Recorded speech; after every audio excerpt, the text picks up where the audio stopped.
प्रिय दोस्तों, जय श्री राम। आपके अपने चैनल जय श्री राम में स्वागत है। श्री विष्णु के अवतार राम का नाम कौन नहीं जानता है। रामायण महाकाव्य के रचयिता महर्षि वाल्मीकि ने अपने ग्रंथ में लिखा है कि श्री राम में वैदिक सनातन धर्म की आत्मा कहे जाने वाले सभी गुण विद्यमान हैं। राम को पुरुषों में सबसे उत्तम पुरुष अर्थात मर्यादा पुरुषोत्तम भी कहा जाता है। ब्रह्मा, विष्णु तथा महेश में से विष्णु ने संसार की भलाई के लिए कई अवतार लिए हैं। विष्णु द्वारा कुल 10 अवतार लिए गए, जिसमें से राम 7वें अवतार माने जाते हैं और यह अवतार विष्णु के सभी अवतारों में से सबसे ज्यादा पूजनीय माना गया है। त्रेतायुग में जन्मे श्री राम अयोध्या के महाराजा दशरथ के सबसे बड़े पुत्र थे। दशरथ के चारों पुत्र अत्यंत बुद्धिमान और वेदों के अच्छे ज्ञाता थे। दशरथ के चारों पुत्रों में राम सबसे प्रिय थे।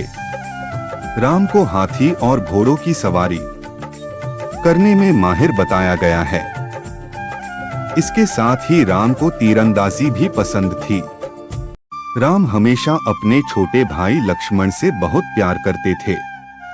राम लक्ष्मण के बिना न तो खाते थे और न ही सोते थे। जब भी राम शिकार खेलने जाते थे, लक्ष्मण अपने धनुष के साथ उनके पीछे पीछे जाते थे। राम अभी किशोर ही थे जब ऋषि विश्वामित्र उन्हें जंगल में राक्षसों को मारने के लिए ले गए थे। लक्ष्मण, भरत, शत्रुघ्न राम के छोटे भाई थे। राम की मां कौशल्या थी और शेष सुमित्रा और कैकेयी के पुत्र थे। राम का विवाह मिथिला नरेश राजा जनक की पुत्री सीता के साथ हुआ था। लक्ष्मण की पत्नी उर्मिला, शत्रुघ्न की पत्नी श्रुतकीर्ति और भरत की पत्नी मांडवी थी। विवाह के पश्चात राम को राजा दशरथ ने रानी कैकेयी के कहने राम के लिए 10, 12 या 13 नहीं बल्कि 14 साल के वनवास पर भेजा था, क्योंकि वह इससे जुड़े प्रशासनिक नियम जानती थीं। त्रेतायुग में उस समय यह नियम था कि यदि कोई राजा अपनी गद्दी को 14 साल तक छोड़ देता है तो वह राजा बनने का अधिकार खो देता था।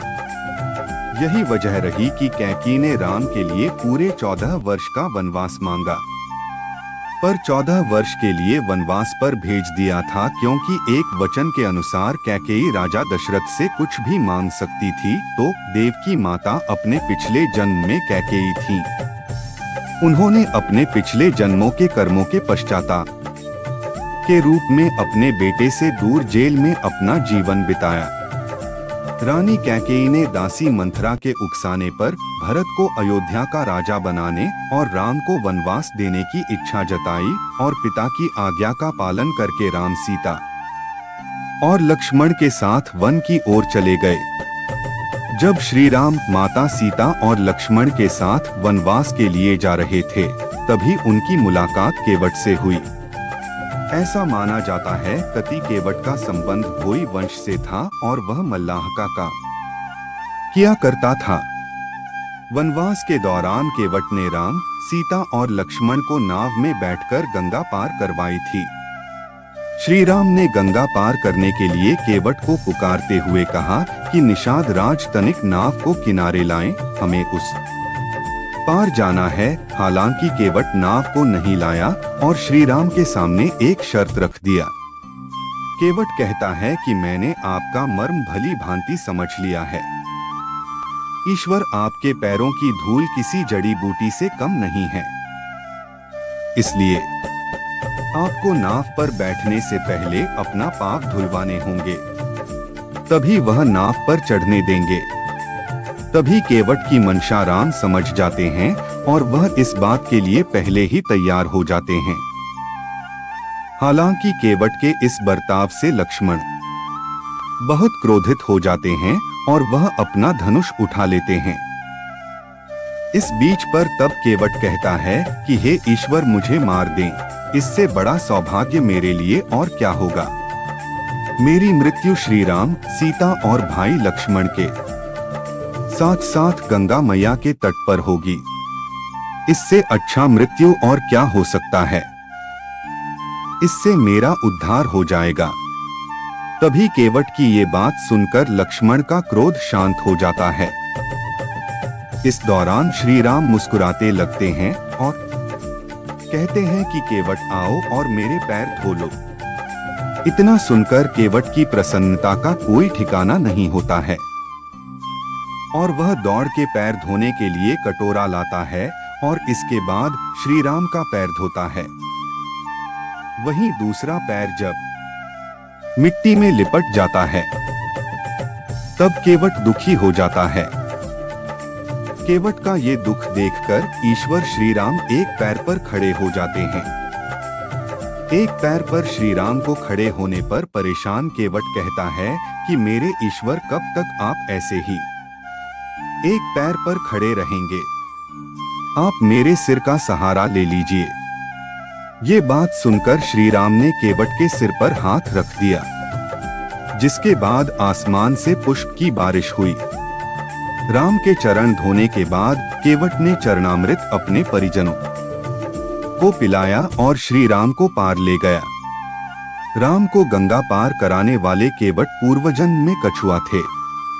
ऐसी मान्यता है कि जब धरती जलमग्न थी तब केवट का जन्म एक कछुए के रूप में हुआ था।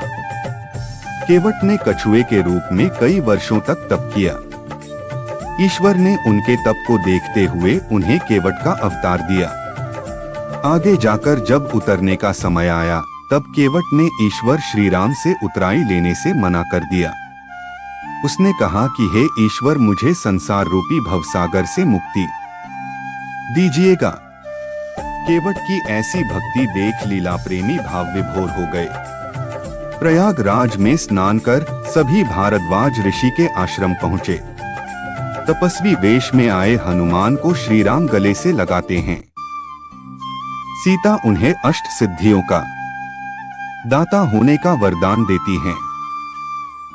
ग्रामवासी श्री राम सहित सीता व लक्ष्मण का दर्शन कर अभिभूत होते हैं।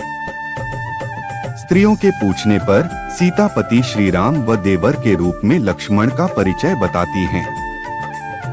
राम के आगमन का समाचार सुन महर्षि वाल्मीकि उन्हें अपने आश्रम लाते हैं। महर्षि की सलाह पर श्री राम सभी ऋतुओं में सुख देने वाले चित्रकूट में रहने का निर्णय लेते हैं। भगवान विश्वकर्मा देवगणों को कोल भिलो के रूप में भेजकर सुंदर कुटिया का निर्माण कराते हैं। श्री राम देवगणों को प्रणाम करते हैं। तब देवगण उनसे आग्रह करते हैं कि वे यथाशीघ्र उन्हें राक्षस राज रावण के अत्याचार से मुक्ति दिलाएं। पूरा चित्रकूट राममय हो जाता है। जय श्री राम रामायण महाकाव्य की कहानी पहले भाग 1 की यही समाप्त होती है। दूसरा भाग सुनने और देखने के लिए मेरे चैनल को लाइक और सब्सक्राइब करें प्लीज।